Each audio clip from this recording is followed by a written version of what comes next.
People in here. Yeah, we're live. Cool. Freaking A, man. Alright. Bought 2 cups of coffee.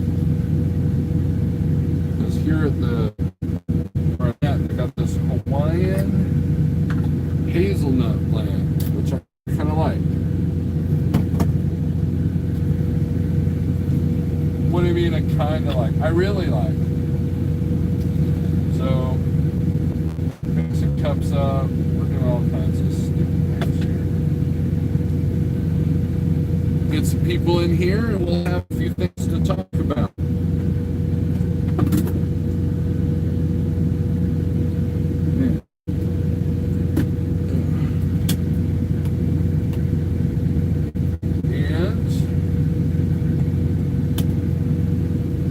Do a few shout outs.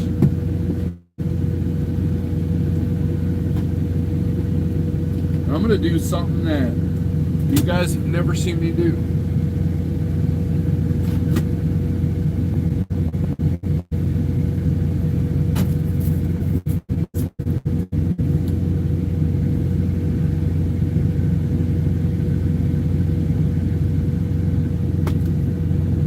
Right? And we will do comments here in a second, but we're going to do something real quick.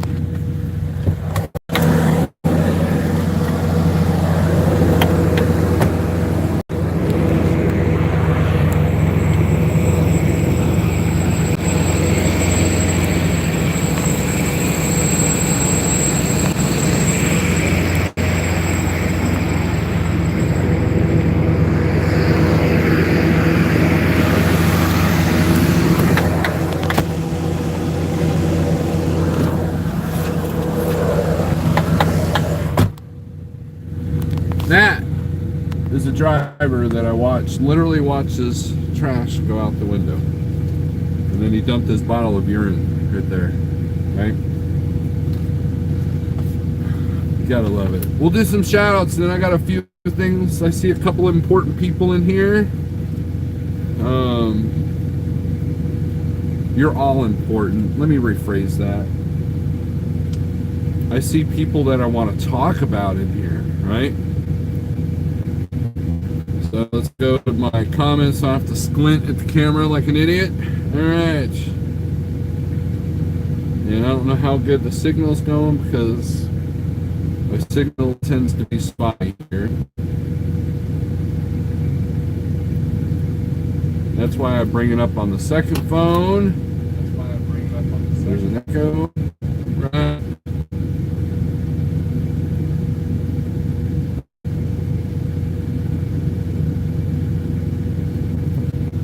Okay, so coffee check, sunshine check, people inside the chat check. Daniel Adami, RD Truckin', other trucker James Best. Good morning, Truckin' Scott, Mr. Chapstick, Pale Rider TV, Scott SR Logistics, Steel Horse, BLR. You got exited and misspelled because I was first. And you're still misspelling, RD. Truckin' OD Podcast, Big Houston. Truckin' and OD Podcast, where you're going to be talked about today.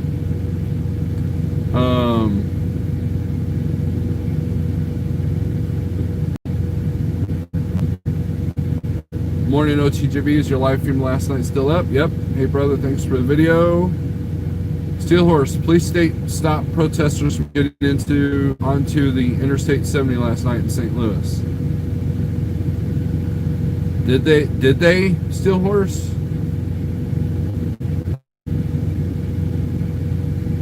Chucky says he can't talk about you. That's sad. VIP's in the house. Sup Snorler, says the Hool. The Chief Weirdo is in the house. Awesome. Are you motivated? That I meant to title this video that, but I'm an idiot. So, are you motivated? So Friday night, we interviewed, Pale Rider and I interviewed Trucking OD Podcast. He's in the chat. Make sure you subscribe to him. Well, let me take that back. If you have ambition, if you want to learn, subscribe to him. If you don't care, still subscribe to him. Show him some numbers.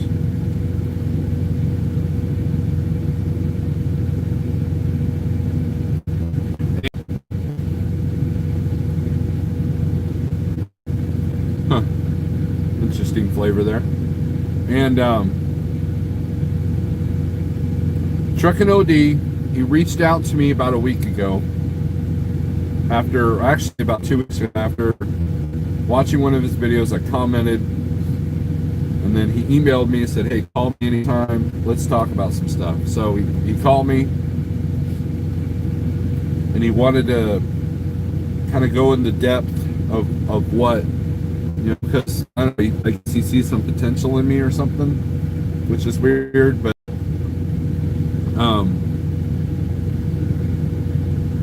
he really wants to ever dealing with brokers, because face it, if you go on Facebook and you watch all these posts about all these drivers that are struggling right now, 99.9% of them are struggling because of what's up here. They don't know. They need to be educated on how to handle the sales position that you are in if you're in the spot market, because that's what you are. You're a salesman. It's taken me a minute to get that. Schneider, you click and go. You got to put your best face on for the customer so you don't give Schneider a bad name. But Landstar. Remember one time I was at Landstar. I berated an agent. I got upset with him. I yelled at him. Yes, I yelled at him. And it didn't end well. You know why? Because later on I read the rate con. I didn't read it properly. It was my mistake. I apologized to the guy, and after that, but he was one of my main broker agents for Pryor, Oklahoma, and I screwed that bridge, right? So, and that's essentially what a lot of guys do. They burn bridges, and then they wonder why their business struggles. And coming from the local metal scene, heavy metal scene, there were bands that just berated certain promoters, and then they wonder why nobody would book their shows. That, and their band sucks, but but these guys would just wonder why they wouldn't get shows. Then when they finally did get a show, they didn't act professional. They were hard to work with the sound man. They took forever to load up and unload. They were a nuisance. They took their crowd with them when they were done playing. They left. And then they bitch on Facebook about how no one comes to the shows and that no one will give them a show. It's kind of the same thing.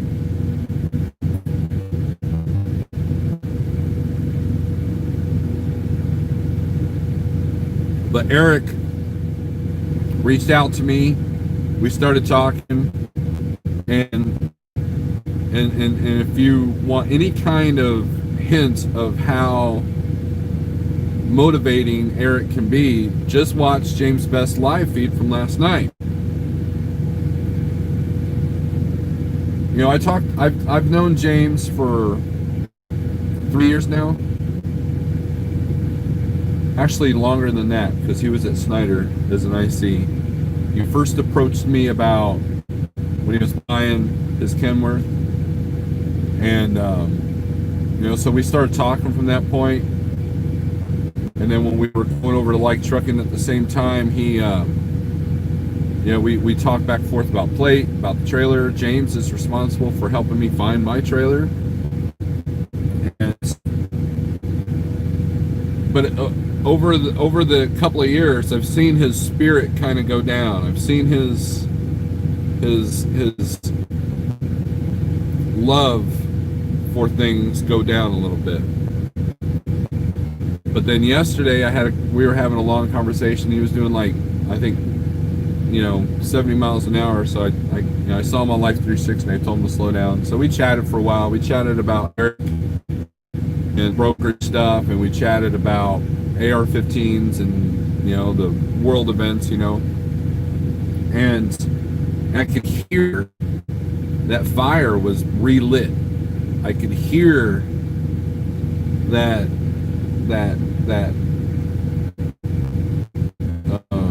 what's the word I'm looking for? I could hear the optimism. That's it. Because if you watch James Best, like even a month ago or even a week ago, it wasn't very optimistic, in my opinion. I could be wrong, but that's the vibe I got from him. But he has been rejuvenated, and I can't tell you the feeling of rejuvenation.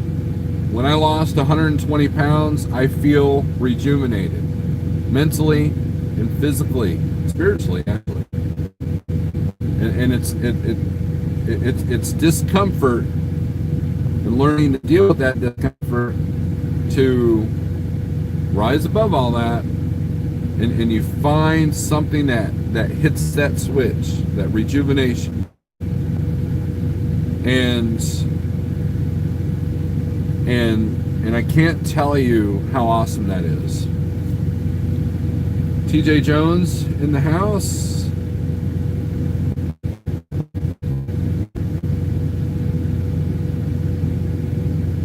Alright. It's expensive to be ignorant. Please get educated. Bigrigceo, what's up? Some old guy said, make sure you can cross the river before burning bridges, all right?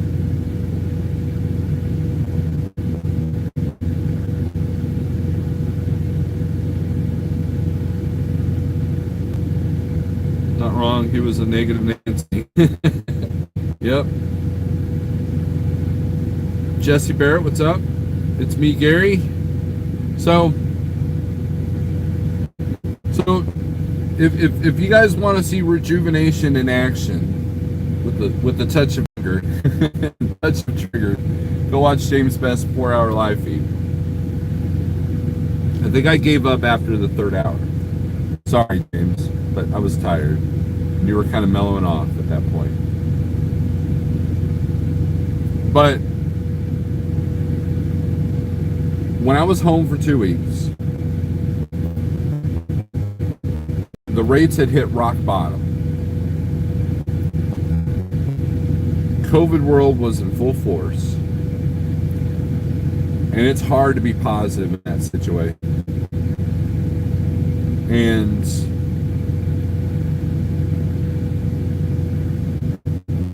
something changed with me. Something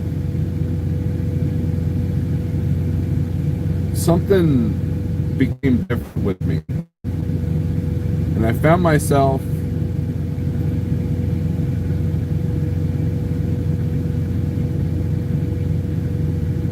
more affected by the digital noise than I usually am. And I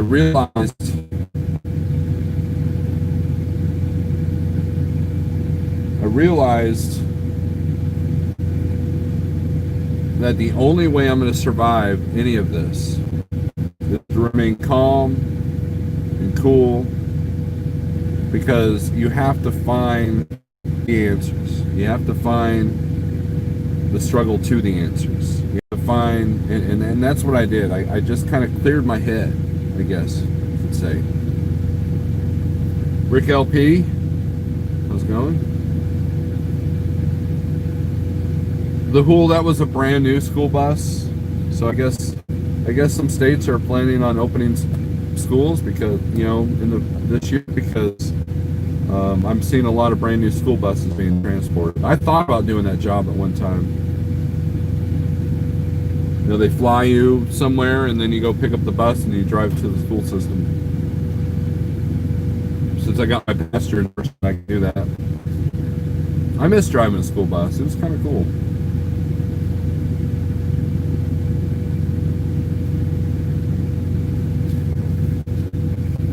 There you go, BLR. That's where I'm at.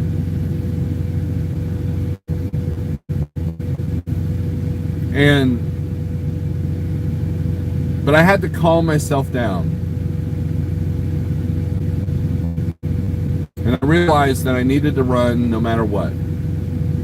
I needed to be doing something. So what's the best, most efficient way I could do it?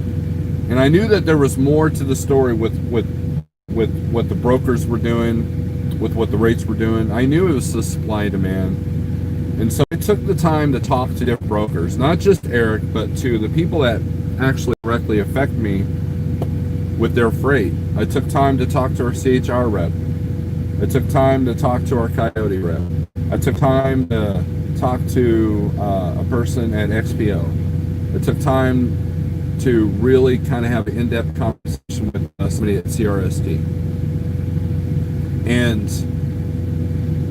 And also J.R. Schugel. I guess that's how you pronounce it. And so while everybody's yelling and bitching and crying and anger is just stirring, you know, your emotions are driving your business, you got that group, and then you got another group that are just nose to the grind, will just go no matter what, go. Then maybe sometimes they feel like they're spinning their wheels. I wanted to get more in depth on understanding the situation I was in. Now, hindsight 2020, I should have been doing that 2.5 years ago.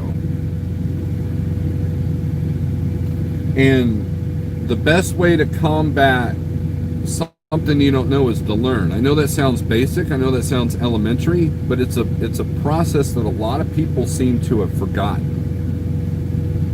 School bus pay sucks. That's why I'm in a truck. Mr. Chapstick. Robert, morning, remember a sale is made and someone will be sold. You will win some and lose some. The best salespeople understand the balance of losing and winning. Right, and you know, I remember talking to one of my fellow spot market, you know,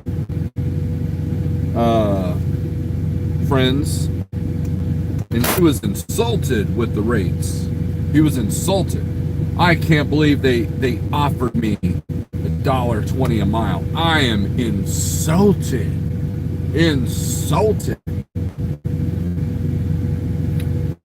That guy ended up staying home for like 2 weeks. No longer in the spot market. Imagine that. That's how you have to understand the situation. And this person doesn't understand the situation. He doesn't understand how this system works. I think I had a better grasp of it because, number one, my time with Landstar, but number two, my dad. My dad was an owner-operator that dealt with brokers back in the late 80s.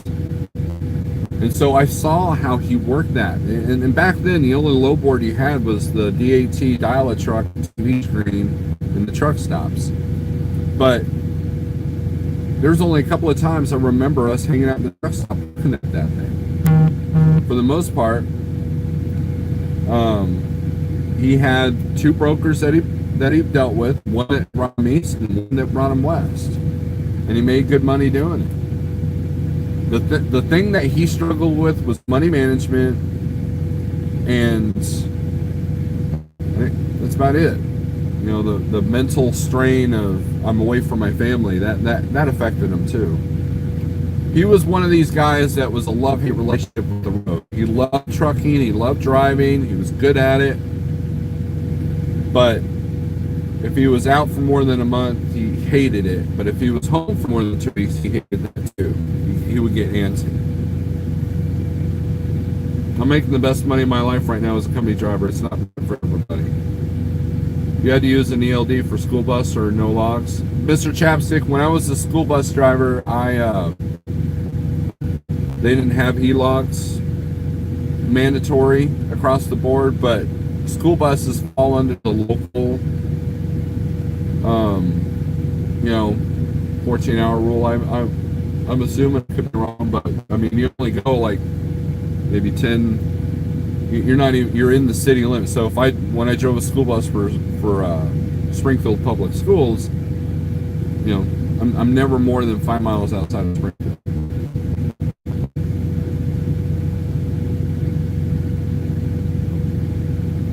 There you go, Lisa up there. She's an ex-school bus driver. Frank Santiago.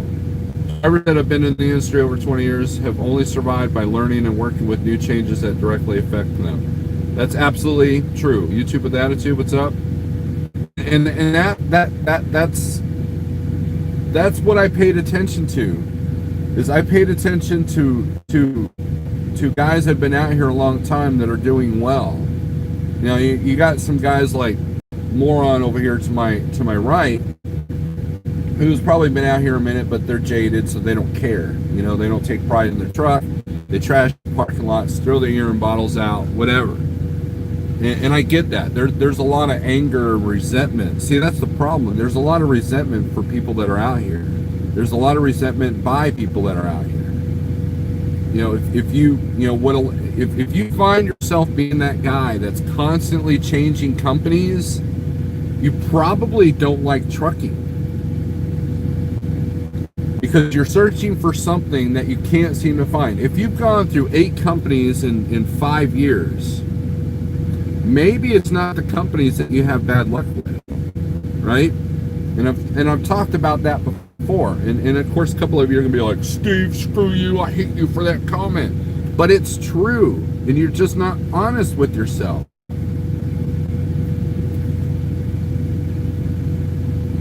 And so that resentment feeds off. So now the public resents us. You know, we were only heroes. DJ brought up a good point right there. We're only heroes because we were bringing you your stuff when you're holed up inside your house because COVID world. But now we're the enemy because we want to protect ourselves? How fucked up is that?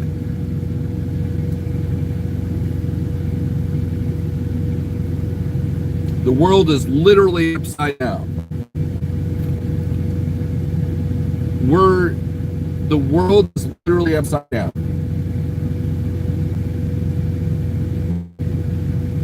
We're defunding police departments and bowing to bad people, right?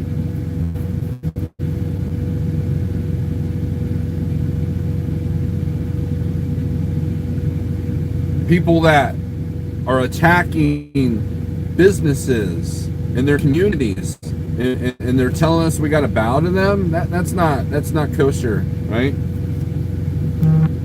But that's the world that we live in.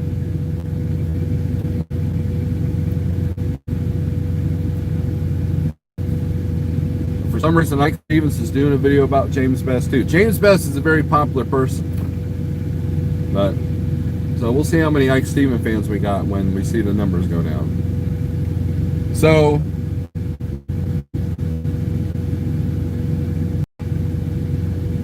during the 2 weeks off, I had to clear my head, and I got back to work.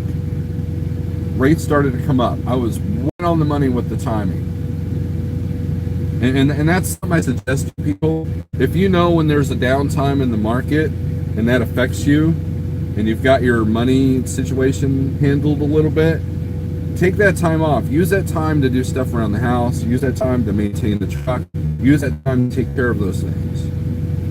And then it won't be as damaging if if everybody's getting $3, for 1,000 miles out here, and it's the worst time that the truck could break down, right? Because I guarantee you, any spike that we're going to see this year is going to be minimal, and it's going to be short-lived.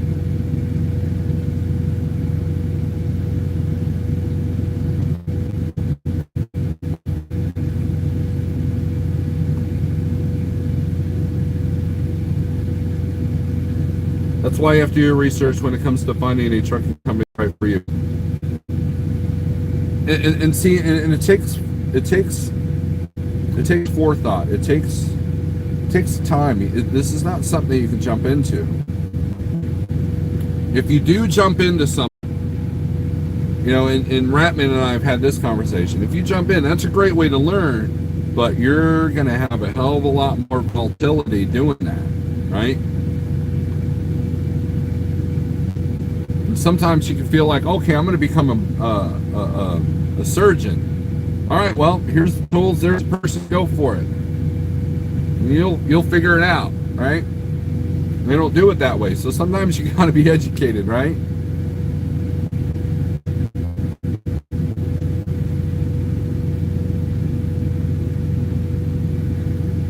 So, and here's the other thing. The energy that you put out, whether on social media or just to your general person in front of you, that energy comes back. And this riot world that we're in now is a perfect example of that.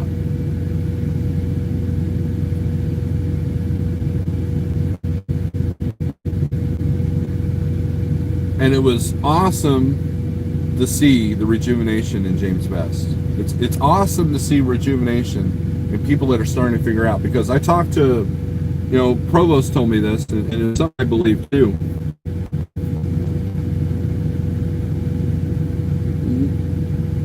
If you're always looking for opportunity, you'll find it. Anybody who can create an opportunity out of the ashes, those are the people that withstand and become rich. Those are the people that become successful. If you look at Schneider, Swift, Knight, Werner, J.B. Hunt, they have survived every mini recession that have been thrown at them. Back in the 70s, the late 70s, during the oil crisis, the government did a mandatory speed limit of 55 all across the country. Gas prices were high, shortage, and truckers, any trucking company that survived that, I don't know if there's any left that was it, but that was one of the harshest times for trucking, and we survived that, right? And this is just another hurdle that trucking has to go through. So what we're dealing with is not the end of the world in the trucking department. Now the other stuff that could be a different story.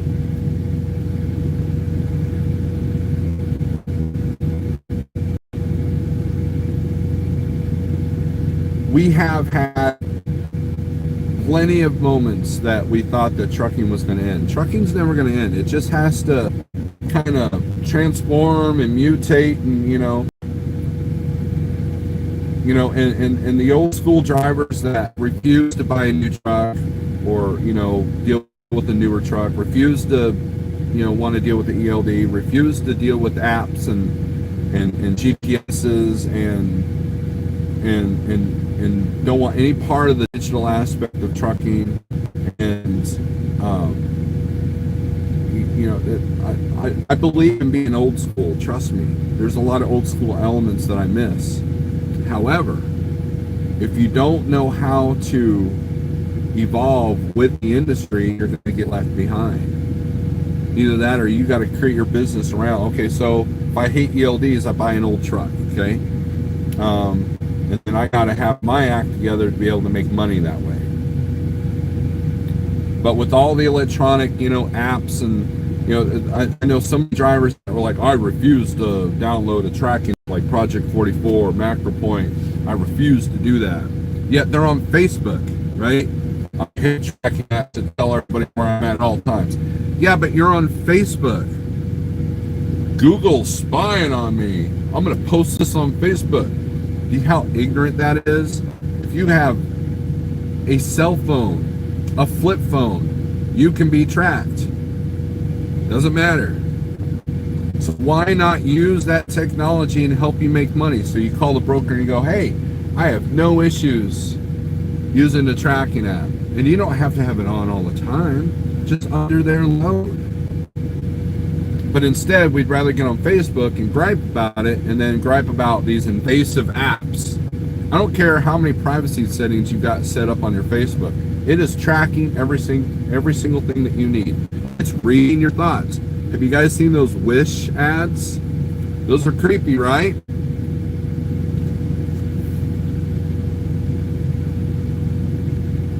I've been idle since March 15th because of fake virus BS. Worked on restoring an old square body GMC for a 2 series. Now looking at driving job close to me. The world has gone nanners.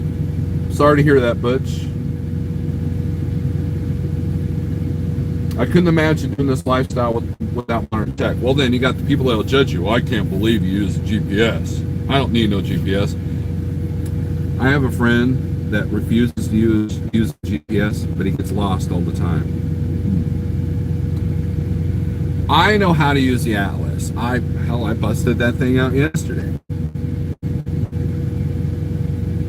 You can embrace the new technology while still embracing and keeping the spirit of the old ways.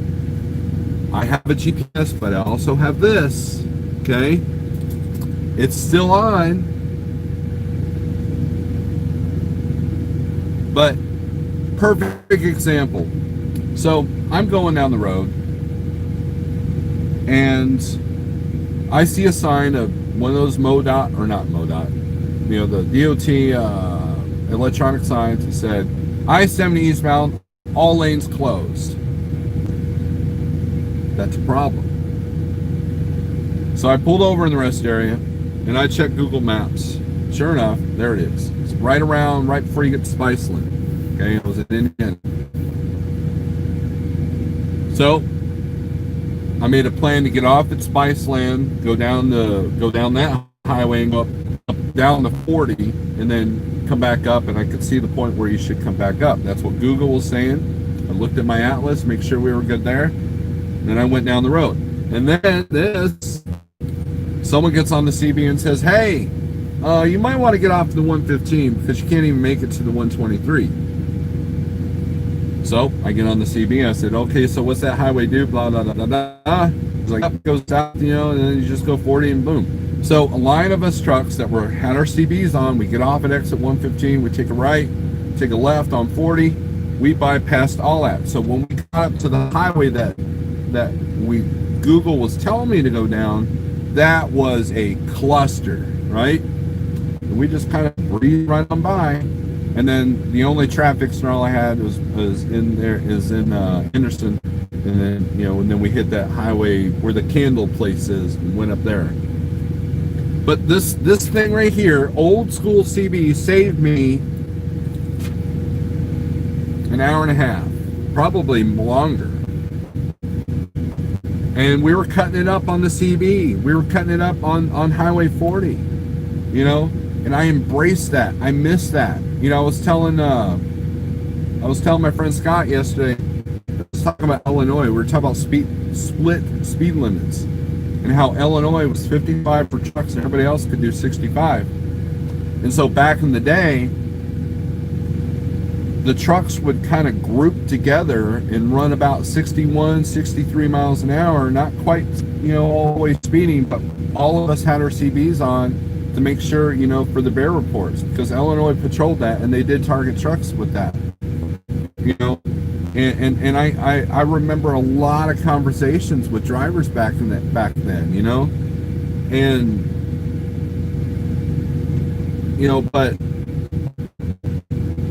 I embraced the technology aspect. I run my business with this thing right here, almost entirely, and then there's a laptop in the back there, and the technology in this truck, as intimidating as it is, you know, it's like you know, talking to a couple people on Zello, and one person was like, I don't want to deal with them computers or that emission stuff, you know. And I get that. It is frustrating. It is very expensive when one of these things goes down. However, to me, that shows an inability to adapt. And if you want to flourish in this industry, you have to be able to adapt. You have to be able to overcome.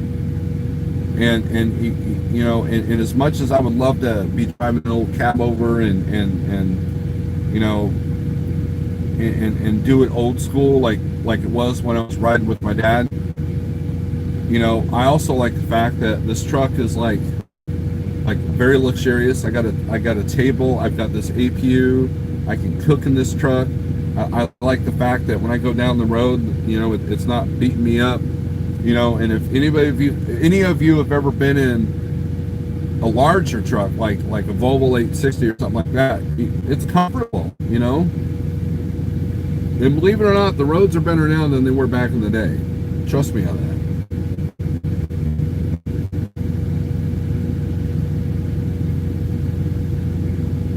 Jimmy Joe, I have that friend too. Every time he goes on a road trip, I can call him. Can you look at something? Yep.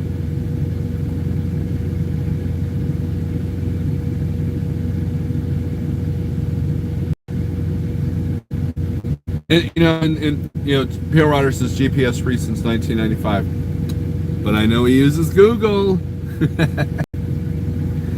Here's the deal, man.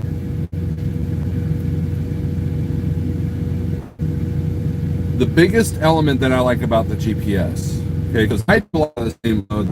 I run a lot of the same roads. I stay in the same lanes, which is probably why I'm not like out here killing it like some of these other guys are, because I don't just go everywhere. And that's just me. That's how I design this. But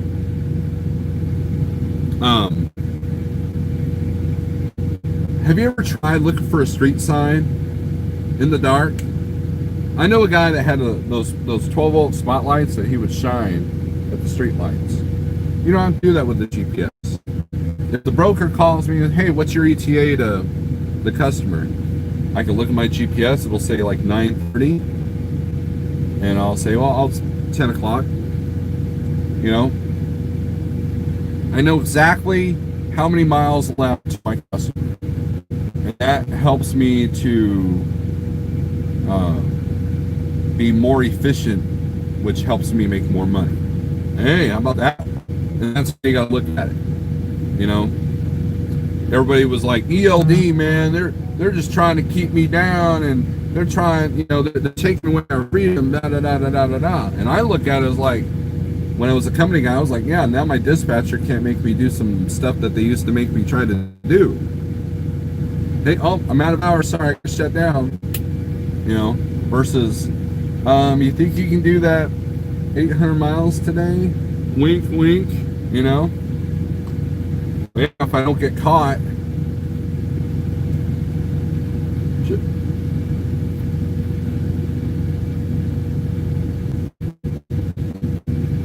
A lot of recruiting events for the carrier I work for and accommodations to learn the system. I agree with you, Frank. The grass is not always necessarily green on the other side, right? So I was at a bar 2012 yesterday. Oh, okay. Cool. Use Google Maps to pinpoint a place or check a route. Google Maps has saved my butt many times, especially now that CB is hardly even used. But it's always on. I turn the key on this truck, it's on. I'm on the phone, it's on. Okay?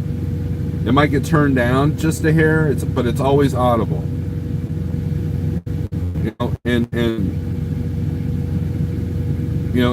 But the whole point of this video though is find that rejuvenation and try to stay in the game by learning it, understanding it, and if you look at the brokers as your enemy, they're going to be your enemy. If you look at, you got to change your perspective to your advantage. Now, you don't want to be brainwashed by anybody, but your perspective has to have an open mind, okay? And that's what I had to do. Now, fast forward, when I was at home collecting my thoughts, getting my bearings, what I needed to do and what I needed to do better, I went to work. Then I knew some much needed maintenance. That's where I screwed up. I didn't do this maintenance while I was shut down, because at the time that I was shut down, I didn't know how bad it was going to get. So I wanted to hold on to all the cash, right? But after running a couple weeks, I went and put the truck in the shop, got some things done, got the APU worked on, got my inverter installed, and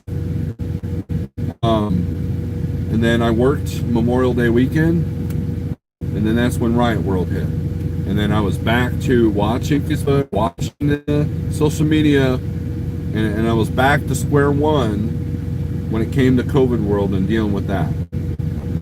But it was all of a sudden, it was all at once. It wasn't like this gradual build, right? And it freaked me out because I let my guard down. You know, okay, COVID world's getting better, states are starting to open up, you know, and you know, I started using up my canned supplies in the truck, and you know, I'm getting a little bit more relaxed, and then boom, Riot World hits. And I'm like, do I got enough ammo? How do I protect myself? Crap, we can't get rid of everything yet because we don't know how this is going to impact everything. And I believe it's going to get worse before it gets better. Man, YouTube is just lit up today. Steel Horse does not miss cap overs.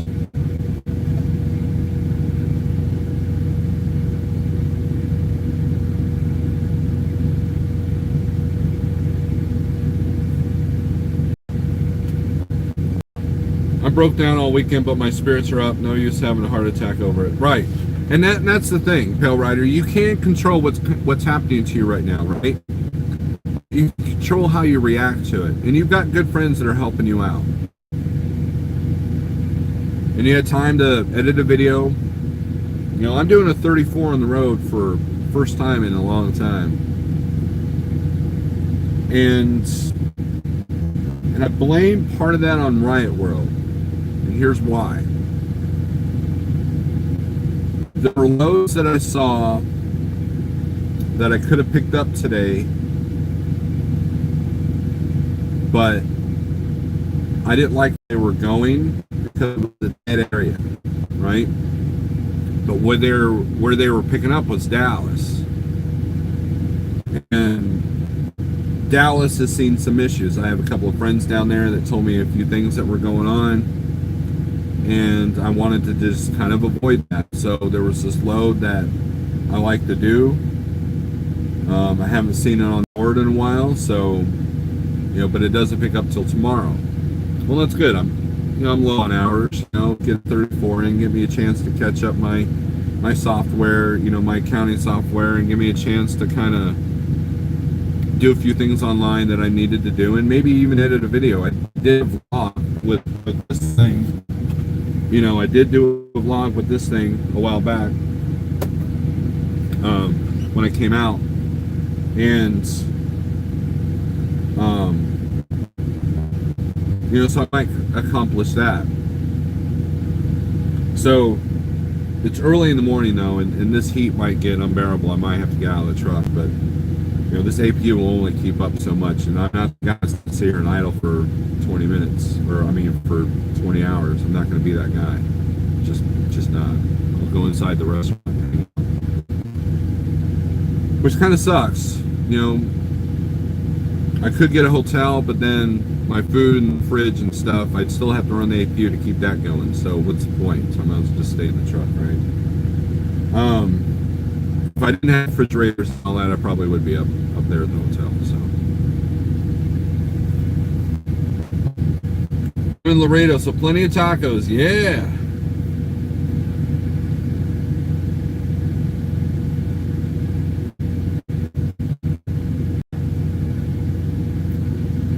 Stay away from people selling cookies.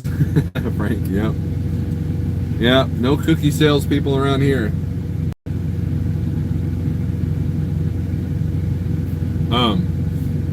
I've been approached several times in Oklahoma City. Seems like Oklahoma City is a hot spot for, you know, for TAT to go look into, because that seems to be the only place I get approached now.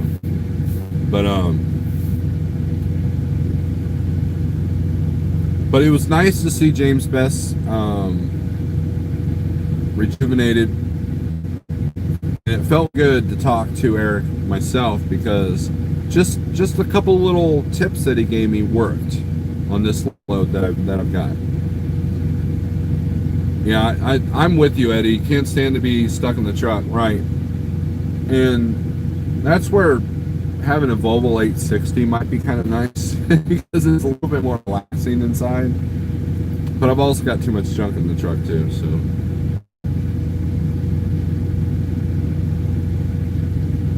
Howard will write a book, The Reference Guide to Highway Chicken, and Pale Rider will do the same about tacos next time. It's a term a lot of people are using. Keep your head on a swivel. And that's what I've been doing. I watch the cars that pass me. I watch the overpasses. And I'm pretty much, other than St. Louis, I've pretty much stayed out of the major cities. So.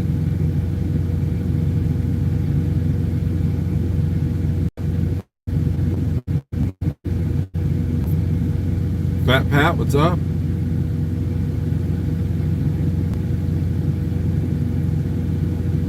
But, you know, that was something that I had to do. Part of clearing my head was making sure that I needed to learn and understand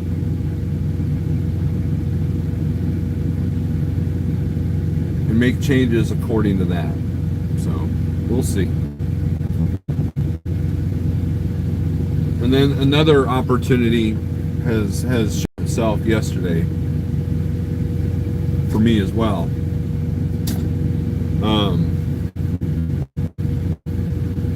So what were the tips that work? Okay, Artie, that's a good question. I was getting ready to see if you guys had any questions. Okay, so one of the tips he said, okay, so this is for you spot market guys that are negotiating the rates. And Landstar, you know, Triple T, if you're watching, you can watch this too. All right, so you call on the load, and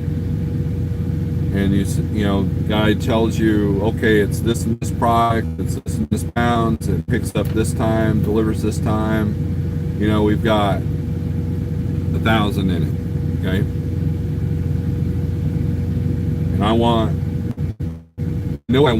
but I shoot high, so I'll do it for 1,200, right? So I shoot at 15. I was hoping to be around 1,500 because that's kind of a dead area, you know, that kind of thing.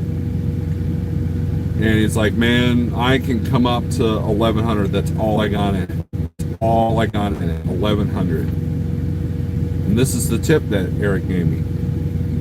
Well, is that the customer putting that limitation, or is that your boss over at the brokerage? Is he the one giving you that limitation? Because here's what I'm willing to do. I use the tracking apps. I will, you know, do check calls. You know, it's your choice. We can either do email or phone or both. If you need to get a hold of me at any time, you know, even if it's late at night, you know, my phone's always on. I can send you pictures of the seal. It will be strapped properly. They don't, you know, do their thing, you know.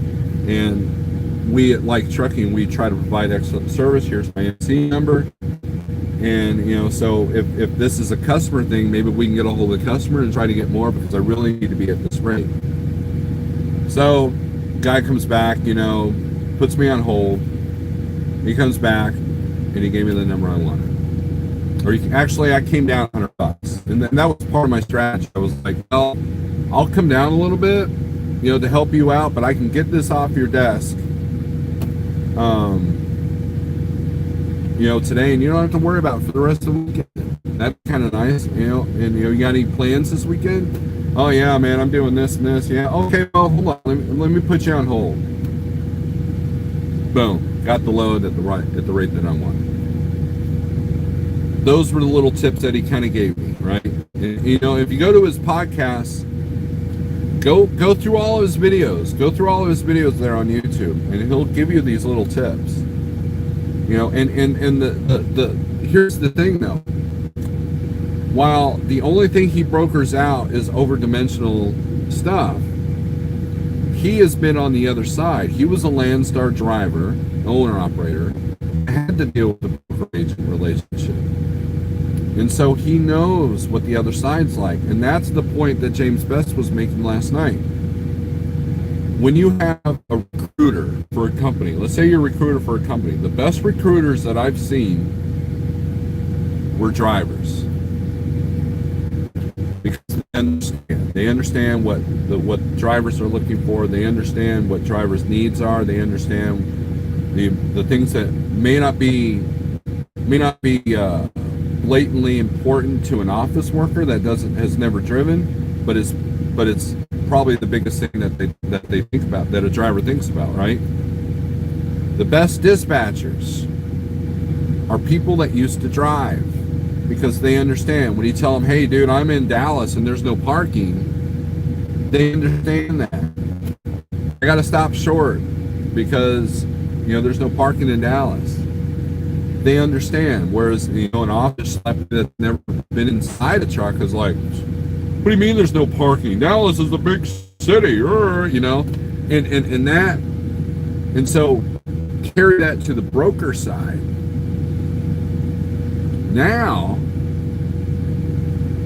Now the broker understands when a driver calls, what a driver needs, what they need from a driver, and how would they handle. Like if I become a broker, the drivers that impress me will get the load at the rate that they want. And I still got to be profitable, right? Because I believe in quality over quantity. The click and go apps right now are starting to lose customers. They're starting to struggle because of their rates. Okay? And with those low rates, you're getting bad service. The driver can't speak a lick of English, and he can book something on Uber, right? And he might go to a facility that requires you to be able to read and write English, because there might be all these safety things in place that they got to be able to read, that kind of thing, right? Which by law, you're supposed to be able to read and write English anyways to have a CDL here in America. And so now you have, and was like, hey, what kind of drivers are you sending me? The low wasn't picked up because this guy couldn't do what we needed him to do. Did you not communicate that to the driver? And so they lose that customer. And then there was a time where a lot of these click and go apps had some really good rates, and they and you become dependent on them. And then when the rates dropped off the bottom, well, now a person's kind of screwed that relied on them, and so you either take the crappy low paying loads or you got to start negotiating. So there's a bit of a disconnect there, and meanwhile, customer service goes down, their detention rates go down, their truck order not used policies go down, and their rates go down, so their service goes down. Next thing you know, the company's kind of hurting. They lay off a bunch of people. Do you not see the connection there? It's amazing to me how many people can't see the connection of quality over quantity. Meanwhile, the brokers that have the high quality loads, that are willing to pay the high quality money, are never on low boards. Think about that. Landstar, you should know that. Landstar people should know that. The best loads at Landstar never hit that board. But you wouldn't know that as a new Landstar driver. Why? Because as a new Landstar driver, look at this load board. Look at all these loads. Oh my gosh, it's like Golden Corral of loads. Woo! And then you call on these loads and they're utter crap. They're scraps that other people didn't want, or the scraps on the spot market that they've scrounged to get, right? Meanwhile, the guy next to you is driving the most awesomest Landstar truck ever, and he's got no complaints. You know why? Because he's not on that damn low board. Because he's got an agent that he takes care of, customer service, and that guy gets paid well to move those loads. There's a give and take.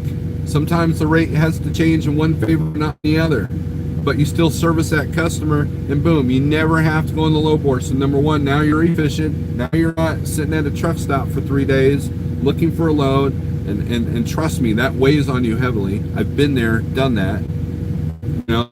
And so this guy with the nice truck, with his act together at Landstar, is doing much better than a dumbass like me, because he understood the system, right? He understood the system. And so parts of the system I tried to work and design Landstar, which, you know, Truck and OD talked about in Pale Rider's video last night. I didn't like that aspect. I didn't like the multiple postings by 18 different agents on the same scraps that no one else wanted on the spot market, right? That was not a way to make money. So I went over to Schneider for consistency. Boom. Now I got money in the bank. Now I'm dropping and hooking. Now I get truck order not used, no problem. Now I'm not fighting for every penny or sitting 3 days at a truck stop looking for something. You know? And so I changed the system, right? I changed what I relied on. But then, so when I came to the spot market, I knew those challenges presented itself. And sometimes I do good, sometimes I don't do so good. Sometimes I'm up there in the revenue for Jeff, and sometimes I'm not. You know, and Jeff will tell you that too. But once you figure something out, it changes. That's the thing with the spot market. And finding the brokers that have the great freight is a little bit more difficult because of that same golden rule. The best loads don't hit the low board. You know, there are brokers that won't use a carrier that's less than 3 years old. Those are the brokers that have the high quality, high dollar freight that's not been affected by any of these, you know, COVID and riot world scenarios that we've been in. But in the economy that we're living in, brokers are in survival mode, so they're doing their thing. So it's a tug of war that's gotten a little bit more vicious. So you have to be able to stand out from the crowd. If you're gonna pull something off that or 1 2 3, you know, or truck stop, just know that you have to sell yourself. You have to stand out from the moron next to me who's dumping his trash and urn bottles outside the parking lot. Truck Kevin and Ollie. Jack of all trades, what's up? Advice for future broker agents that are current drivers. If you had a bad experience with the broker, do your best to not give the driver a bad experience when you're behind the desk. It helps change the systems. Right, and that's kind of what James is talking about. If a new brokerage can deliver something that Uber and Convoy and C.H. Robinson can't, they've got something. Think about this. Think about autonomous trucks, right? Autonomous trucks are coming, whether you like it or not, whether you believe it or not. They're coming. It may not be next year. Hell, it may not even be in 5 years, but it's coming. So you got people freaking out. What are we going to do? What are we going to do? Well, put yourself in a position in trucking, if you want to stay in trucking, that does not rely on autonomous trucks. And so a lot of these brokers, you know, Uber, Convoy, JB Hunt, these are all brokers that rely on this autonomous, you know, click app, algorithms, the whole 9 yards, right? So a new beginning broker is going to look at that and say, you know what, I need to offer what they can. Personal service, good experience, a decent detention layover policy, not fighting for every penny, taking a loss when I need to. And I can't tell you how many times I watched a load on Convoy like get bid on and bid on and bid on, and they won't take it. They won't take it. Next thing you know, the delivery and pickup times have changed. You know, so Convoy wait too late and screw the pooch, or is the customer doing that and saying, hey, you know what? If we can't move it today, maybe we can move it tomorrow and still keep this low. There's a lot of that going on too, and understanding that it's not just Convoy, it might be the customers, right? And I'm not bashing these click and goes. I like the click and go apps, especially on the weekends, because it allows me to book something, all the information's there. And so, okay, so if I was a broker, what would I do? I would put pickup and delivery times on the load details. That way I'm not getting inundated with 20 phone calls with people that can't do it because they don't have the hours, or someone lying to me that they have the hours when they don't. I know a couple of people in my circle that have done that. So, and then come up with an excuse, oh, I had a breakdown or a tire blowout or something like that. That's bad business on the driver's part. So brokers deal with our BS too. That's the thing. No one is saying that we need to get him to 1,000 subs. LOL. If you watch him, you will want him to get to 1,000 subs. I know why Chucky wants Truckin' OD to get to 1,000 subs.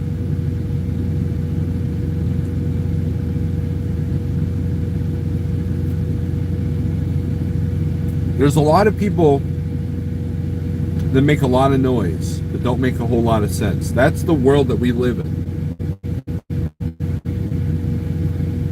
And we live in a world where you're damned if you do, damned if you don't. You know, you're either a supporter of rioters or you're a racist bigot. You know, there's no in between, right?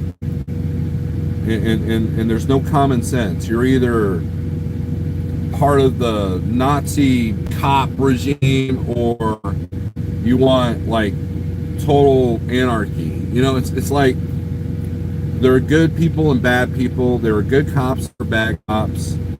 There are good business owners and bad business owners. There are good brokers and there are bad brokers. There are good drivers and there are bad drivers. That's how it works. And if you can learn from both sides and then create your own path, that's how it's done. That's how nature works. You know?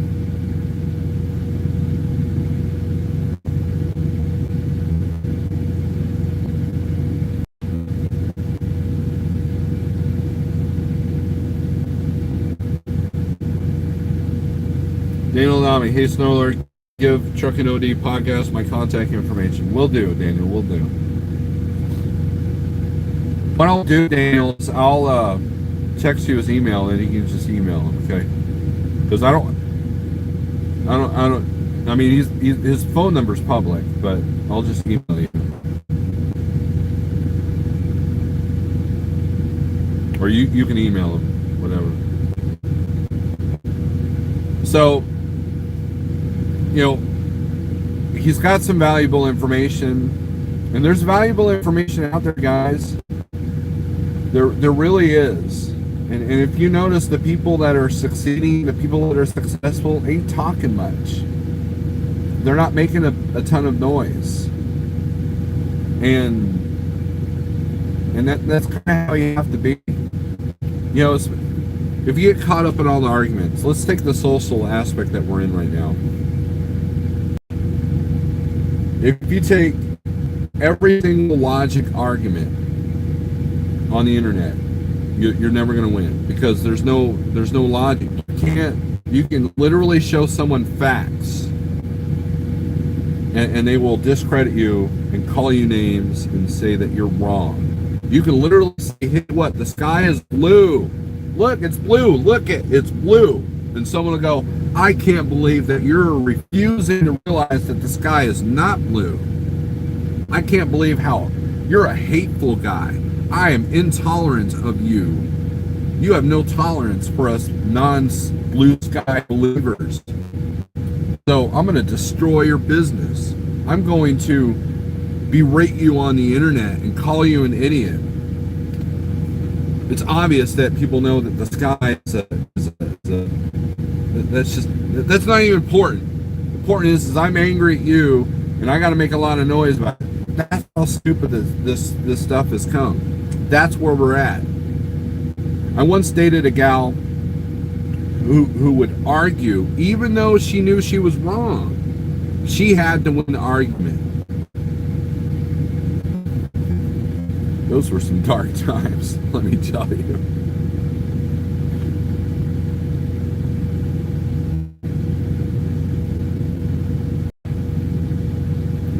Yeah, Daniel, I'll send you his email.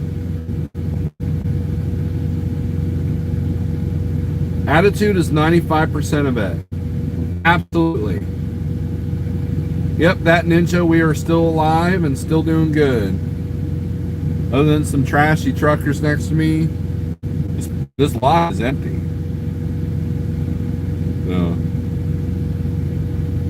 And there's no threat of me eating outside of the truck because the only thing here is a Burger King, and I don't do Burger King. Bad service from broker agents comes from brokers that pay garbage to their agents. I'm looking into agent jobs, and I'm surprised how many want to pay 10, 12 bucks an hour. Absolutely. Absolutely. Guys, you go into some, like, you take Petro, for example. I'm going to tell you a story, okay? Let's tell you a story. I took this live feed down. So,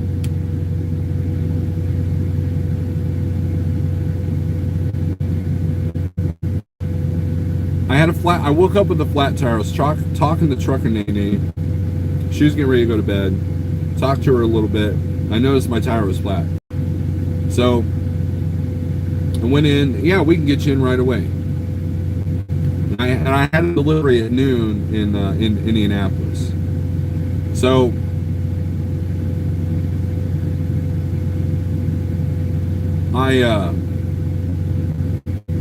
when bigrigceo, James and John came up, handed me a cup of coffee with Violet, and we're sitting there talking, BSing while we're waiting on the shop guys. The shop guy comes in, he can't get the chrome nuts off my decorative chrome nuts. And I'm like, do you not have he's sitting there with a pair of pliers trying to get this one off. I'm like,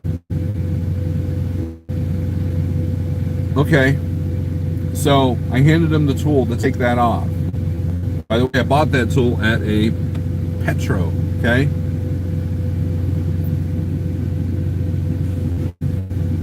So he finally gets the tire off, and he walks off for like 10 minutes. I don't know what the hell he was doing. He comes back, and I'm the only truck in the shop, guys. I had to wait on another guy that was getting a PM done, and he apologized. He's like, man, it was the PM from hell, but we're getting to you, So I don't know what happened there. So we're standing in the shop. James and I are standing in the shop. The guy airs up the tire, and he walks off. It's in the cage, and we find the hole. It's in the spot that James had found earlier. Guy comes back. He's like, oh man, I can't find my soapy water. Because those of you who don't know, you spray soapy water on what you think might be a hole, it should bubble, okay? So I opened my side box once again and spray the tire, but there was no need. You know why? Because air was like out of the dang hole that we had spotted first. So he circles it. He struggles to get this tire patched, and all this stuff, right? So he puts the tire back in the cage and airs it up and walks off again. Meanwhile, my patience is thin at this point. James has calmed me down. I've already finished my coffee. And meanwhile, this shop is dirty. This guy was all over the place. It took him a minute to get the truck jacked up because he couldn't quite find the right place to fall the shit that was on the floor, all this stuff, right? So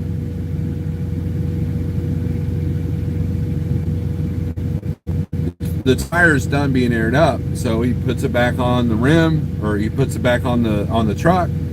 I hand him the tool so he can put my decorative, chrome things on. So he goes, well, I'm just to let you know the bead is going bad on that tire.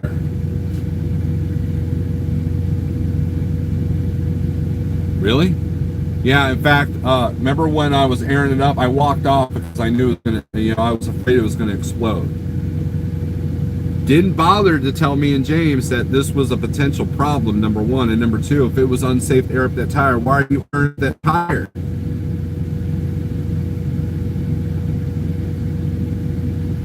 So I go in there and I try to use my business card to pay for this. It's like $50. And their card machine's not working. I tried typing the numbers with the pen, it's not working. And I'm like, we tried 3 different cards. So finally, luckily, I had $50 cash on me. I paid cash, got my receipt, got the hell out. I get to the customer, 49 miles away, flat tire.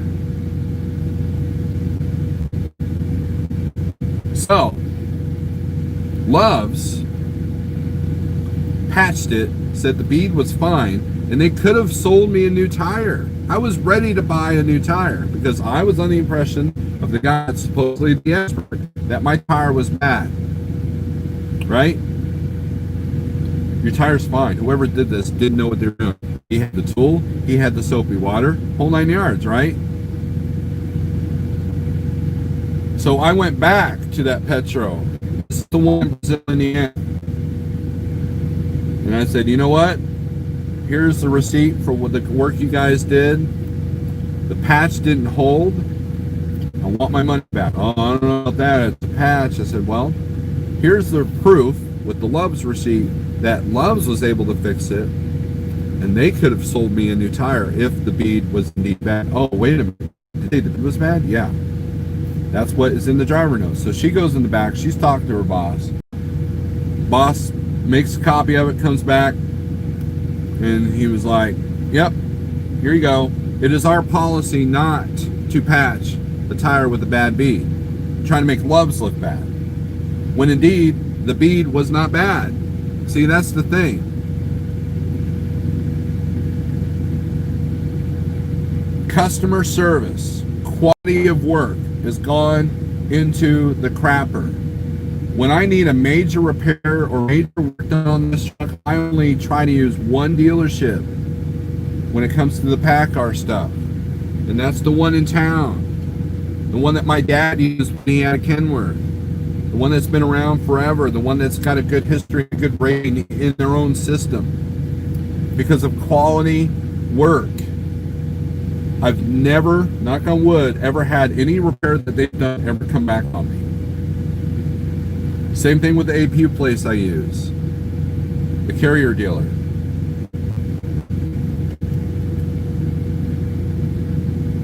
Quality of work. So, Truck and OD had a good analogy. It's labeled peanut butter sandwich or something like that. And you've got to be the quality person, whether you're a broker or a driver or both. You got to be that quality person that stands out so you can get stuff done. So when it comes, because think about this, if I'm just moving a cheap load of pallets that could go on any trailer, no matter, regardless of the age, right? And I don't care what the truck looks like when it brings the pallets to the dump or whatever, to the pallet rebuilding place.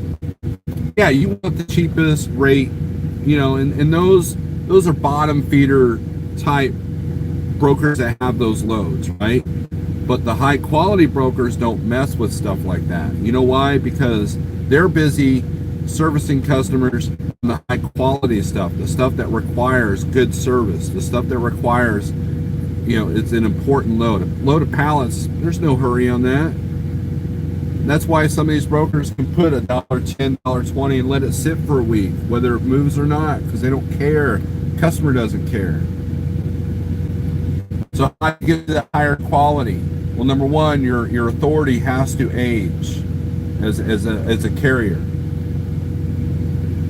But the broker's got to have the gift of gab. That's the thing. You got to have the gift of gab to be out here doing this job.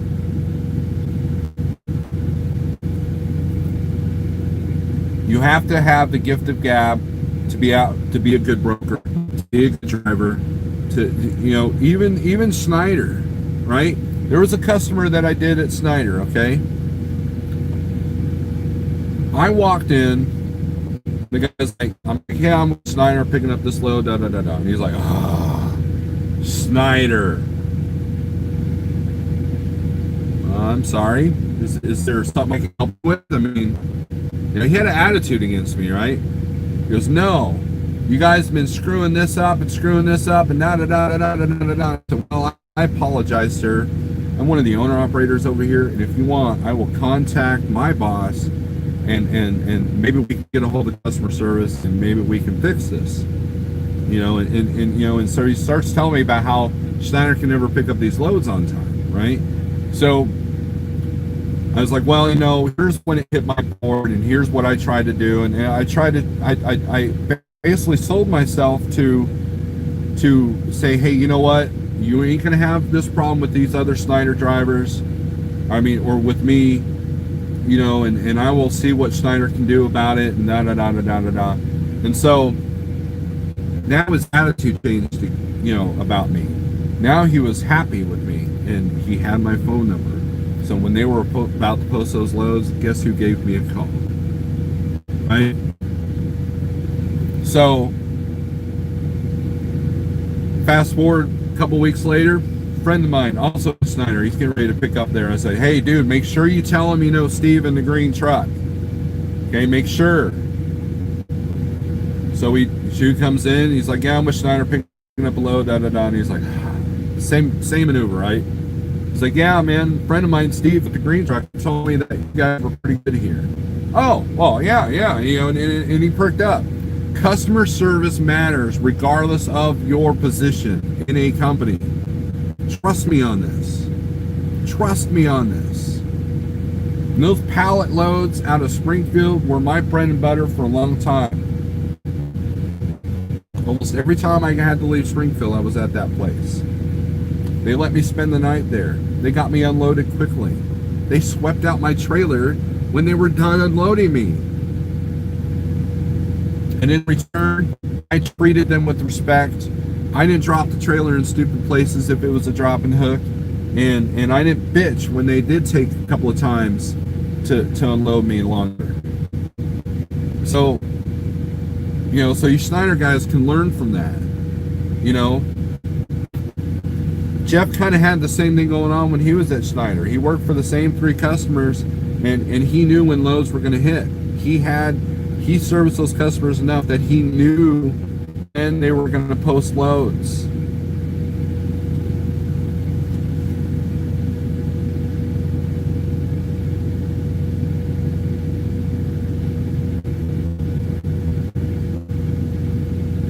Is the grandson still driving for Schneider? I have no idea. Right. Thomas Wilson's in the house. I'm doing all right. So when I talk to brokers, you know what my biggest frustration is, brokers? Here's my biggest frustration, okay? When I call you on a load, don't answer the phone, what? Or, yeah? Like, am I bothering you? Are you really don't need me to move your load for you? My biggest complaint with a lot of brokers is the customer service, not the rates. I understand why rates are down. I understand why they're trying to keep more money. They're in survival mode too, right? I understand that. I'm not going to berate them for that. But if I can't get decent customer service, and you're going to avoid me when it comes to tension, that kind of thing, and you seem bothered when I do check calls, you seem bothered when I give you good service, or you're bothered if I called you on a load because that's your job, that's a problem to me. And that was the biggest frustration last week when I was looking for this load. I was like, really? And I get it. You get 50 people calling you today, you don't want to be like, oh, how, this is so-and-so from so-and-so, how may I help you? I understand you don't want to do that 50 times, but, if your life sucks, that it's affecting your work, you need a different line of work. And that goes for you drivers too. How many times have we gone into a customer and we're treated like crap? Like we're ignored at the window. There's literally been shippers that I've gone in that, like, I don't remember kicking their dog on the way in here. I don't know why you're mad at me. I kid you not. There's a place I deliver pallets for Schneider in St. Louis. I kid you not. Anybody who's been at this customer knows exactly who I'm talking about. There's this lady that works at the desk. Okay? She has to sign my paperwork after I make the drop and hook delivery. And I literally walked into the the receiving area. She's got a pen in her hand. She's like, she's doing something incredibly intense. I mean, she was like about to explode, right? And I'm like, hand her my burger. She snatches it out and like brings it back, throws it at me, and I'm just like, okay, and walked out. And I made a comment to the art guy. I'm like, is she okay in there? And he's like, dude, you have no idea, right? Fast forward, she's having a bad day, whatever. Maybe she found out her, somebody in her family was killed, or something. I don't know. I kid you not. I was in there 3 more times. The same thing. I don't even know how she's still alive without a heart attack at this point. But that's the kind of treatment we get. And the only thing I can control is how I react to that. Because obviously I ain't going to tell her anything that's going to change her life. I ain't going to tell her anything that's going to change her mindset. Obviously, if there's a driver that's coming in that's irate and is ready to go to war, they're going to have a problem. But since I'm kind of like, hi, have a nice day, and I still get berated, that means that there's nothing in that situation that I can change other than how I react to her. So maybe the next time I go in there, she's like, oh, this guy with the beard, he's cool. So I won't be a total B to him. But that guy behind him, I've dealt with him before, and I'm going to just, And so a lot of these places like this have bad management. That was the whole point.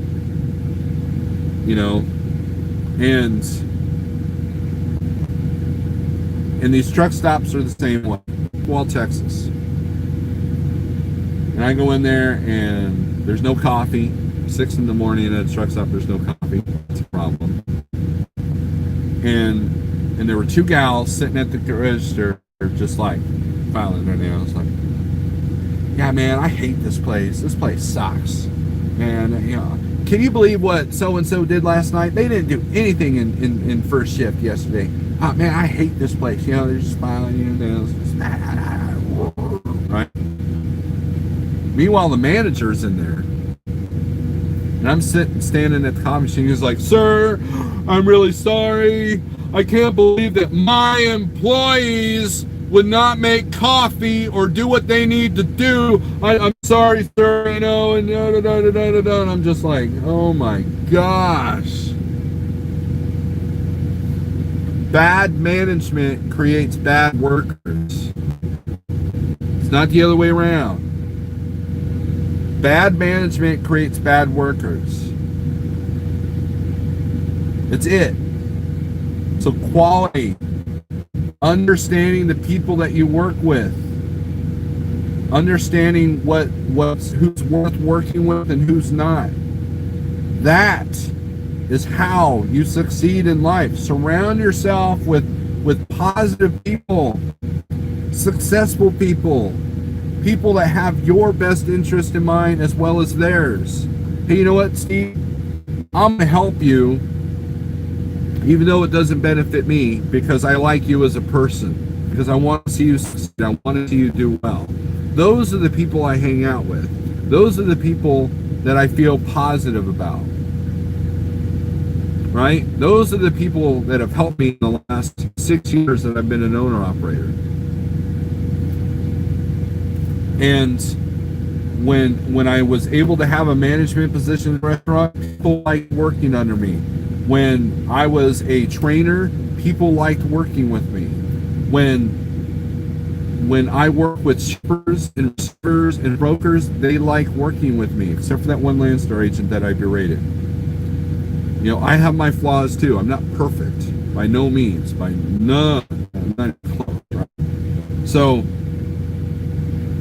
if you're a company day cab guy, providing quality service to your carrier is just as important as any owner operator that's calling C.H. Robinson on loads. It's the same importance.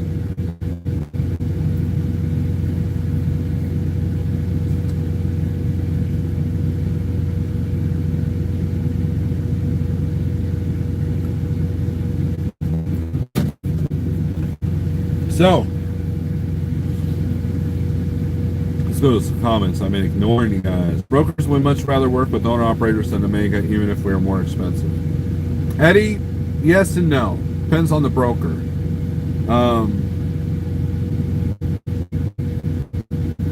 Here's something else I've learned. Okay, and Eddie, Eric, you can correct me if I'm wrong. Brokers love drivers that are on the spot market. You listening to me, Salty Pirate? Drivers that are in the spot market but have dispatchers. Brokers love those guys. You know why? Because that dispatcher moves that truck. That dispatcher makes the decision whether or not you move your truck or not. And that dispatcher, if his goal is to give you miles or keep your truck moving regardless of the rate, they're going to take any rate that they can get. And if they're not good negotiators, you're in a fixed spot if you're going off percentage. Now, if you're making a set per mile, but your freight comes from the spot market, guess what? That dispatcher doesn't care about that rate. And so they love that. They love that aspect. Now, if they want quality service, they may not like that aspect. You know, I can't tell you how many times that, and I know that's common because every broker is like, so who's the driver on this? Because us being able to book our own loads at Like Trucking is a rare thing. Trust me on this. Because I can't tell you how many bookers are like, oh man, you're the driver? Really? Send the Raycon to you? Wow. Okay. And they get excited, like, oh wow, I've got a direct line to this driver. Awesome. Cool.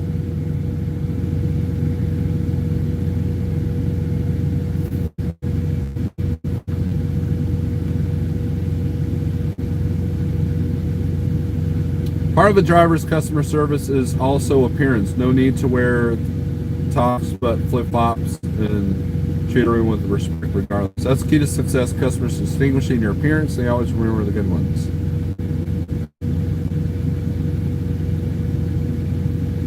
Bad attitudes and bad management. Why I can't work for others. I'm the guy who doesn't put up with rudeness, says RD. And that's the thing. So here I am. Let's say I have my own authority, right? All right, man, I am truly the boss. I don't answer to anybody. I'm the boss. Okay, man, I'm good to go. Dang, I still got to deal with brokers. You know? And so they're the only connection. I mean, it's kind of the same thing. They're the only connection that I have to make money with. Jeff ain't going to write me a check for doing nothing, you know? So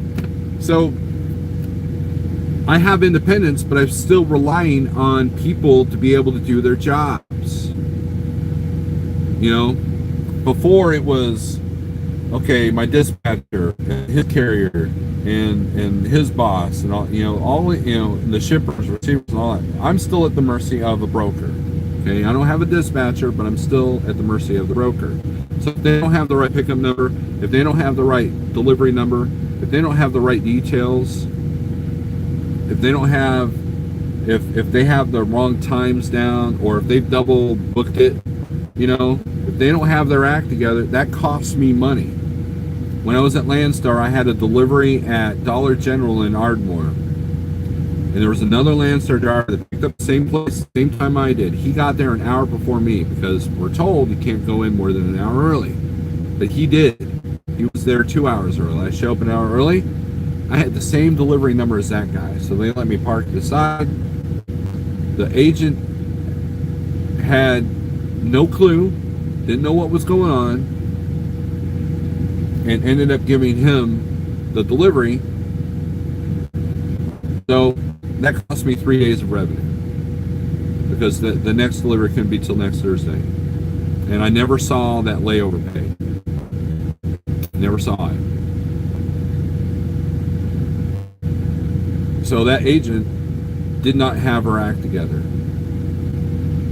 Did not have the proper information I needed. Now, as a driver, probably should have called Dollar General to see if that number was correct. It would have shown up as correct, though. She just had one number for 2 trucks, and that doesn't work. So, the only saving grace is that she went on the truckstop.com and found the load home, because I needed to get home, and was able to pull it, give me a decent rate, and we went on our way. She felt bad, but she didn't have her act together either. And that's probably the biggest frustration I deal with. Is I love using the same brokers because they're the ones that have their act together. And when there is a mistake on their part, they own up to it and they compensate me for it. That's the thing. So when I call your brokerage and you don't even have the right pickup and delivery places because you're baiting me into picking this load, no, I'm not dealing with that game. I'm not playing that game. Because what other information are you going to be vague on, right? I'm trying to run a business. I've already calculated the deadhead miles. I've already calculated my time. I've already calculated my plan before I've called you, only for you to tell me that, oh, it's actually this city to this city. I called on a load one time while I was in Sullivan, Missouri. It was going from Sullivan, Missouri to Indianapolis, Indiana. And you know what the load really was? It was St. Louis to Chicago. Now tell me how Chicago is close to Indianapolis. Right? That added like 200 and something miles to the trip. And it wasn't your normal TQL. It wasn't him. It wasn't them. It was somebody else. I have never called on one of their loads ever again. I deleted their app. And I won't even mention their name because they don't need the advertisement. Because I get it. You want to get some people from surrounding towns, right? I get why, I asked, so let's go back to what I was saying before. If you want to understand something, ask, right? So I asked one of my broker friends, why do you guys do that? Why do brokers do different cities like that? Why do they do that? And her answer was, well, here's the necessity of why that might happen at times. But you have brokers abusing that and creating a system. And in TQL, we all know that they do that a lot, right? Who just laid off a ton of people this year? TQL. Okay? Think about that.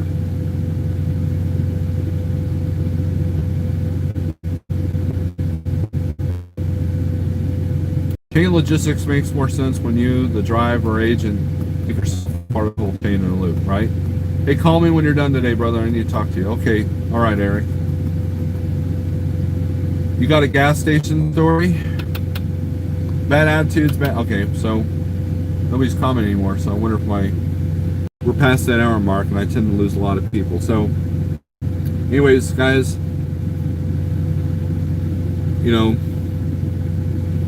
there's one of the problems we have, Steve. We don't put that kind of info so others can be aware. When drivers are searching, we have to pull drivers from all directions to see the load. That's why they do that. Right. And I get that, Eddie. And that's what she explained to me. But St. Louis to Chicago, come on. They're masking the fact that you're going into Chicago, right?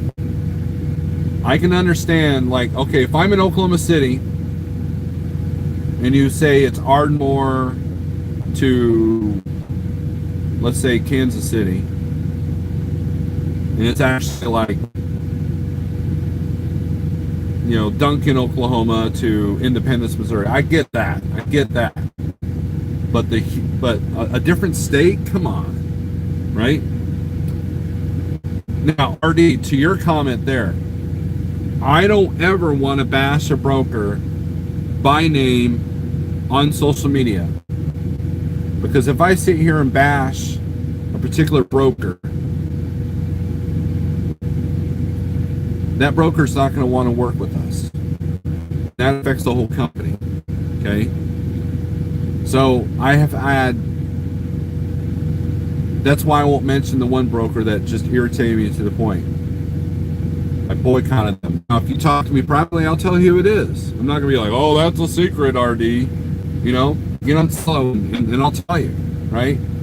But I will not bash them publicly on YouTube, because that's bad business practice. That's shit where you eat. You don't do that, right? Now, TQL, I've had really good loads with TQL, and there's a trick to TQL system that you got to have. And one of them is, after 10 postings, you can kind of figure out what the real cities are. So I'll call that one. I'll call the closest ones. Or there's a town that only has one shipper, and it's obvious, right? And so the agents at TQL that I work with are the ones that are prepared. Okay, this is actually Oklahoma City to Kansas City. So, and then the total miles is this, and we're looking to be at this rate. Not, well, it's actually this. So now I'm going to do quick math real quick. And so the TQL agents, so you know how I prevent, how I deal with that, TQL? I call 2 or 3 TQL agents I've used in the past on a load that they may or may not have posted. I get a direct line. Same thing with Pepsi Logistics. You look at a Pepsi Logistics, there's like 18,198 phone numbers, and then an email if you can't get through to one of those. You know what I do? I bypass the whole system. I email and call the particular Pepsi agents that I've gotten good loads with, right?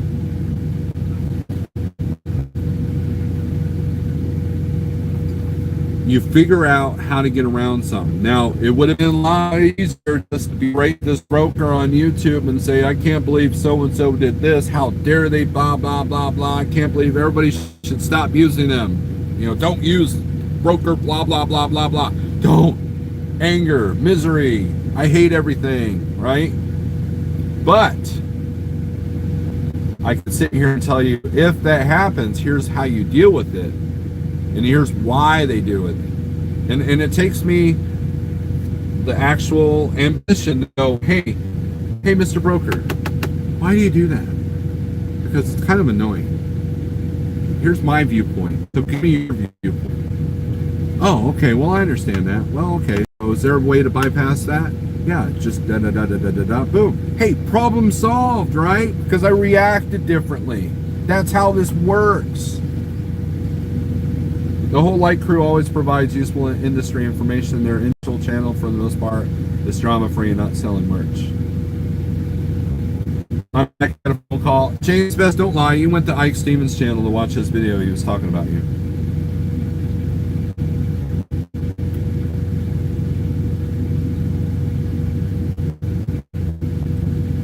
So it's how you react to things. And so now, if I work or create a brokerage, okay, check this out. Guess what I'm going to do? Because I've got this perspective as a driver, okay? I'm going to do the things that drivers look for. I'm going to do the thing that drivers want, and I'm going to have a freight, and I'm going to have the rates that these drivers can work with, understanding their cost of business. Now, if you call me and say, well, I need $2,000 on a $1,000 run. Why? Well, my cost per mile is this and this. Like, wow, that's way high. And I need to move this a little bit cheaper. I understand your plight, but you've also put yourself in a position where you got too high of cost. That's on you. So knowing business a little bit, I think, is helpful for a broker, because then they can understand the guys that call them that don't know how to run a business, the ones that do, right? So that's another aspect that I have. But if I do that, if James Best does that with his new brokerage, if Jeff Light does that with his new brokerage, which I still don't even know the name of Light Trucking Brokerage, but that's another topic for another day.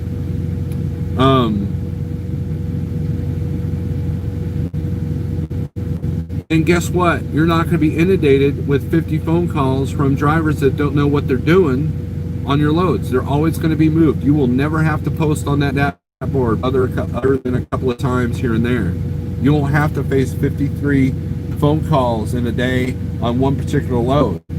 Why? Because you will already have the carriers in your pocket. Just like we have brokers in our pocket. That's how the system works. That's how you beat the whole transparency.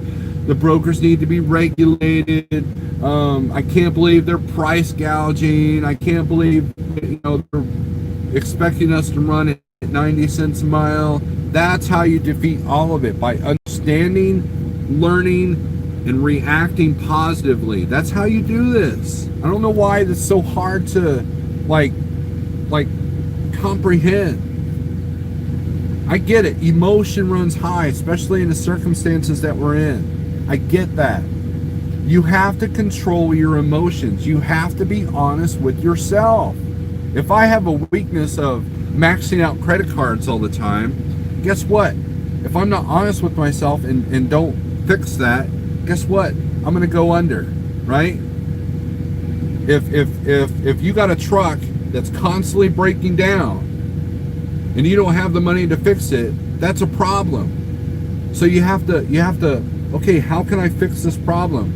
How can I fix that? Well, I did that. I said, you know what? The truck needs to go. And if this truck starts doing it, it's going to go. Okay?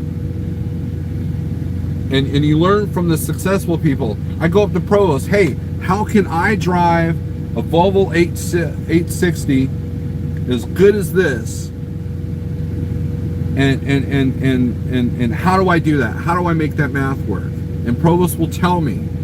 If I want to buy a W9, like that W9 I was doing live feed from, if I want to buy that, I'm going to find the people that are driving trucks like that to tell me how they do it or how they're doing it. And I will adjust my scenario accordingly. Okay? That's how we learn. But I have to be honest with myself. You know what? I can't really run that W9. You know why? Because it just doesn't make sense to me. I don't run enough to pay those payments, and I don't have enough money down to make those payments low. I'm honest with myself that I can't have this truck, right? And so I have to figure out a different way. That's how this works. That's how life works. And if I truly, truly wanted that W9, I would make steps to make it happen, right? You have to be honest with yourself. If you got credit issues, you're going to struggle. If you got home issues, you're going to struggle. And how you react to those struggles is how you're going to get better. Perfect example, James Best had to be home every weekend, Monday through Thursday. And when the rates were good and the market was hot, man, that was easy to do. You could throw a rock and get that mistake playing the short game.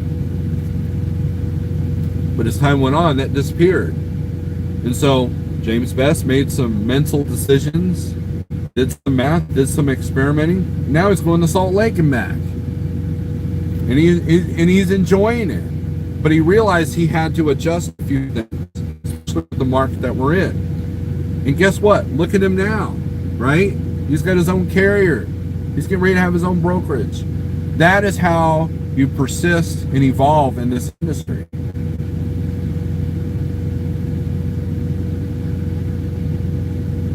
About credit cards.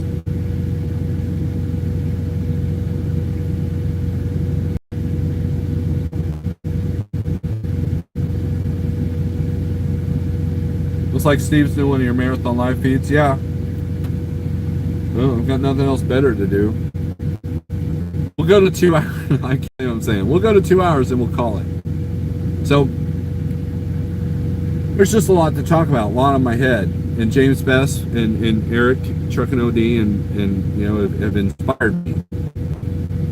And just like I said, the conversations I've had with Eric have been really good. Understanding the people that you work with, right? So as a band, okay, so let's go back to my band days. As a band, I got in. There was one promoter that had all the big shows, and we were a better band than most of these bands that were getting to open up for the headliners, right? So here's what happened, right? Our first big gig was a signed death metal band named 6 Feet Under. That was our first big gig. And here's how we got it. I tried getting with this promoter to no avail. And finally said, you know what, we got a second stage. I'll let you go in on the second stage. It was like a Thursday night. It rained. We had to rent a U-Haul because my truck broke down. It was just miserable. We played the stage like the size of this pen, right? And we were professional. We sounded good. We were positive. We didn't expect a whole lot of payment. We didn't drink them out of beer, right? And we made ourselves a pleasant to work with this promoter. And our music spoke to them. They were like, wow. So 2 days later, we get the 6 Feet Under gig. We went through...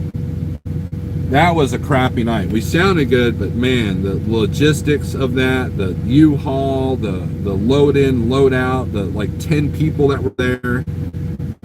But we were professional. We had a positive attitude, and from that point on, we went to open up for most of the major death metal acts and major metal acts at like Metal Church, Soulfly, Lamb of God. We got to open up for these guys because of our work ethic, because of how we presented ourselves, and the fact that we had our music situation down.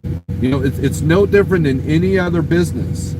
My understanding with the promoters and getting in good with them allowed me to promote my own shows at times. And so I learned what they needed. I knew what the bands needed. And so I found that happy medium, right? And Atmeo did very well because of that in the local scene. We never got nationally signed or anything like that, but we did get some really good reviews in some national magazines. So, and we were offered gigs outside of town. We were offered to open up for some signed bands out in Tulsa, but there's other issues why we couldn't do that. But that was the level of relationships and trust that we had with promoters, other bands in town, network. Hey, we'll give you a gig here if you give us a gig there, and that's how that works. Well, trucking's no different. Business is no different. Scratch my back, I'll scratch yours. Treat me with respect, I'll treat you with respect. And if you don't treat me with respect, I'm out. I boycott you. Leslie, what's up?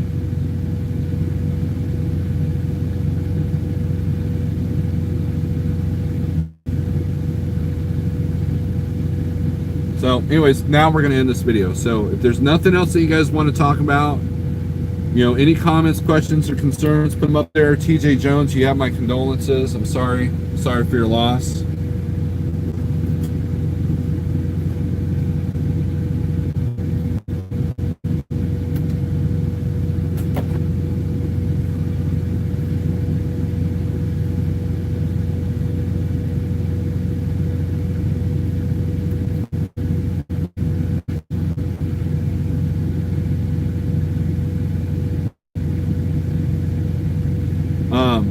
Guys, be real careful. Truck Review Channel did a couple of videos about the riot world that we're living in. Make the steps to protect yourself. Head on a swivel, as someone put it. So far, I haven't seen anything that I've had to worry about.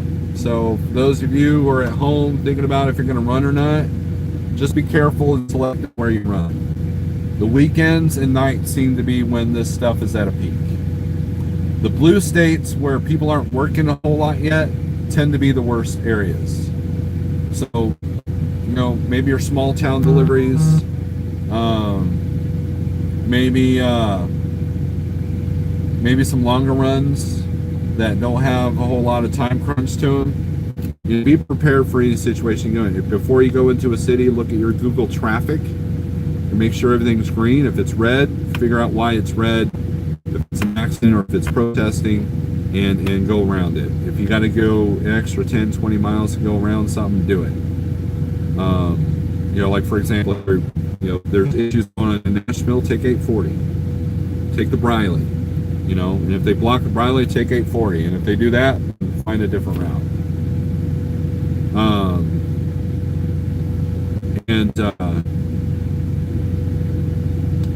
Stay away from the downtown areas like Chicago, St. Louis, Minneapolis, obviously. And if you're dispatched and you have no control over this, then make the steps necessary to protect yourself and make sure that your dispatcher and you communicate to make sure that we can keep ourselves safe, and make sure that the delivery customer is even taking you. You had that big Amazon building that burned there in California. I don't think that was riot related, but there might be a delivery to a store that you might be making that may not have windows right now. So and the broker wasn't informed, or the carrier wasn't informed. So you got to be vigilant in making sure that you keep yourself safe. If you're hearing about hot spots like St. Louis where they're attacking truck drivers or they're looting trucks, and here's something that you guys got to think about, okay? When you take a concealed carry class, you learn when you can and cannot shoot in your particular state. Now, if someone's breaking in the back of your trailer, you can't shoot. You can't sit there and protect your property with lethal force, okay? You'll be charged for murder on that, okay? The only time that you can use deadly force with any weapon is if they break into this truck, okay? The only time you can protect yourself by driving over people is if you feel your life is threatened, okay? So you have to be careful on how and when you protect yourself, okay? Because you have legal, criminal matter, and then you have a civil matter, okay? My solution is to not even put myself in that situation. But if someone's breaking your truck, let them have that stuff, right? A lock only stops an honest man or a lazy thief, okay?